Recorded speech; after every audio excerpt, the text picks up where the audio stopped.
Hello friends and welcome. Today I'm going to give you 3 simple tricks you can use to not instantly lose your safe lane. Anyone can do this. The carry, the support, the offlaner, and the 4 support can actually use these tricks as well, so I guess everyone can use this. Maybe not the mid lane. But that's why it's good for you guys to know whether you're the carry or not. What do I mean by losing the safe lane? If you shove your lane in the first wave or 2, that is really bad. Why? Because the lane naturally meets here. This is a really good spot for the carries. It's right by their tower. This is very safe. So if you shove it up to here, this is scary for you. Now later in the game, this won't be such a big deal because the support can pull. But in the first minute, these camps don't spawn. So if you shove the lane immediately, there is literally nothing anyone can do to help fix your lane. The enemy has to shove it back to you by hitting your creeps. And if they're smart, they won't do that. They'll keep the creep wave here for like 2 to 3 minutes because the enemy 4 support could just block these camps. And now you still don't have a pull camp. And you have to wait for them to forget or to de-ward, any of that. And so if you shove the lane right away, that is so bad for the safe lane. So now let's talk about how to not do that. The first trick is very easy. Now in this bottom lane, I'm going to use this trick. And in the top lane, I'm going to do what is wrong. And we're going to try to do it simultaneously because it's very tough. So the first trick is to simply not hit the enemy creeps right away, and to hit your own creep, wait till they drop below 50%, and then hit your own creep at least once, but honestly it doesn't hurt to hit twice. So on this top lane, I'm going to have Luna attack this creep just once. Let me show you guys. Just one auto attack can make the difference. And here, I'm going to hit my guy once. That's all. One auto attack, okay? And let's try to keep an eye on both these lanes. On this side, it's still relatively even. Imagine if I hit it more than once, but it's fine. Look, these are easy last hits. These are easy denies. The lane is very simple to balance. Even without doing anything, look what happened. 2 creeps left on this side. I mean, I know this guy's dying right now, but it means that this range creep is hitting this melee creep, and this range creep is going to hit the enemy range creep, which means you'll be able to deny your range creep first and then get this last hit, or have a spell get this last hit, whatever. The creep waves are going to kill each other, and it's going to reset right here. What's happening up here? The one attack she did is actually shoving the lane the other way. I know it seems really minor, guys, because that's like, well, the creep just died. I swear it matters, because usually if you have a carry who will randomly attack once for no reason, he's going to do it more than once. So this was one attack, and you can see the difference it made. Imagine if it's multiple attacks. Imagine if you're messing up creep equilibrium. All of that stuff. It's really snowbally the more you hit your creeps. So every time your carry hits the enemy creeps once, you as a support have to hit your own creeps to try to balance it out, because there's nothing else you can do to fix your lane. These camps aren't up yet. So this is all you can do. You have to hit these creeps to try to fix it. And if it doesn't work, that's sad. If the carry's not doing anything and he's just waiting for last hits, hit your own creep first. In fact, let me show you this next creep wave coming in. So look how easy it is for me to balance this wave now. Look, hit that one. And in fact, if I don't do anything here, look, 2 range creeps on the enemy side, so it'll push towards me. I now get to like freely last hit things. The lane is sort of even here, so you know what? I'm going to be safe. I'm going to hit my creep once, twice. Boom. This is for sure pushing into me. Very simple. Actually, let's play it out a little further. Pretend you're this Luna who attacked the one time. Look at what's happening to her lane. We can even deny this range creep. But look where we're at. We're way out here. The next creep wave is coming in, and it's sad. Look, Jug still by his tower. Luna all the way out here now. What if these camps are blocked? Well, what's she gonna do? She's still stuck here. There's only so much you can do to fix your lane. Once you realize you're pushing. In this case, I made a big deal about one melee creep surviving with like 2 auto attacks left. So if you push 3 creeps forward, you're done.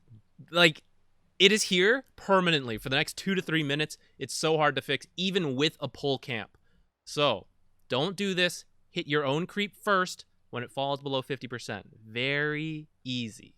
For the next trick, many people are not blocking their creeps because of the bounty runes. Everyone's still going there, but some people do. And what you can do is actually just let the first creep go first. Now, I'm not even going to do that much blocking. Look, this is not a lot of difference, but that one little block alone will push this lane into me. This creep's going to die first. Easy deny right there. Now I would have gotten the last hit. It's okay. We're not going to do it, just to show you guys. That simple small block keeps the lane pushing in towards you, and there's not really much downside. So, like, what else could happen? Well, if the enemy did block their creeps, let's say they didn't go for the runes either, they're blocking their creeps heavily, and you block 3 creeps and let 1 creep go forward, they might meet out here. They might meet further away from the tower. And this positioning is not ideal. But your 1 creep goes first. And so he's going to die, and the lane is going to start pushing this way immediately. And then you're good for the next, like, 2 to 3 minutes, so long as you don't get killed in that first wave. Which, you know, just play a little safe. It's level 1. It's kind of hard to die against most matchups. Not all of them, so that's why I'm saying play safe. And that's why you may not do this against, like, very tough matchups. You might block all the creeps. But in a lot of matchups, it's not that dangerous, not so extreme. And you can let 1 creep go ever so slightly forward first. And the more you block, like say you met them back here and started it, then you're going to have a more extreme example. In this case, it was a very small block, and it's still pushing into me. Top, it's still relatively even right there. And so I think there's very few downsides on this trick. And in fact, the off lane, I think, is actually more likely to use this trick. Because let's say you're the off lane and you let the 1 creep go forward, and the safe lane blocks their creeps a little bit. Your 1 creep walks under tower, instantly gets killed. The other creeps might meet under tower, might meet out here, but you're going to have 1 less creep, so it's going to start pushing in towards you immediately. That's when you tell your force support, hey, go block their small camp, because they can't fix equilibrium because it's the first wave and they're pushing, and now it's going to stay out here for like 2 minutes. So both sides can use this. I think it's really good. Very simple to do. Anyone can do it. The last trick is very easy. You just stand somewhere around here. Now, let's say your carry's an anti-mage, and he starts blocking. It's somehow the weak carries who always try to screw up their own lane equilibrium. If the enemy doesn't block, do you know what's going to happen? These creeps are going to walk under tower. And that's no good. You're going to shove your lane out, and then, have I mentioned that creep camps haven't spawned yet, so you can't pull? It's a real problem. So, by standing here, you can see how much the enemy is blocking their creeps. Now, right now, like I said earlier, because of the bounty runes, a lot of people aren't blocking their creeps very much, and it's actually kind of hard to get here as a support, but sometimes, if you have a very weak lineup, you just give up on the bounty runes and you come stay near your lane, so I still think there's room to do this, and especially if you TP into your tower, then you can still get here before the creeps meet, and you can, like, spot this. The other reason, like, so say you spot this, they didn't block at all, anti-mage has already done the blocking, so how do I fix it? Well, because you're here, you're in position to actually, like, aggro the creeps a little bit and keep them outside tower, and now they're meeting normally. Now, this is still pretty risky, to be honest, and I'm going to attempt to show you a little bonus tip here, but it's hard to do by yourself. This is very close to the tower, which means if Axe were to aggro my creeps out to his range creeps, there's a good chance that these melee creeps run to my range creep, or to my anti-mage, who would usually be like standing here, drags them under tower, and then we're pushing again. You can prevent that. It's hard if you're not in the right position. This is something carry should really do. As a support, it may be possible depending where you're positioned, but you can at least mitigate this, which is to aggro their creeps and to walk forward and pull the creeps out of the tower, keep them near your own creeps, and so then once the aggro cooldowns reset, the melee creeps will start fighting each other again. So let's see if we can get this.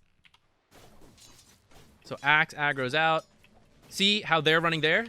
So I now attack Axe, and I drag this melee creep out. Okay, I did it a little slow, guys, so we did end up dying. But I think you get to see the idea. That's about as good as I can do by myself. This is actually very hard to notice high-level players doing, because it's a very quick, very small thing.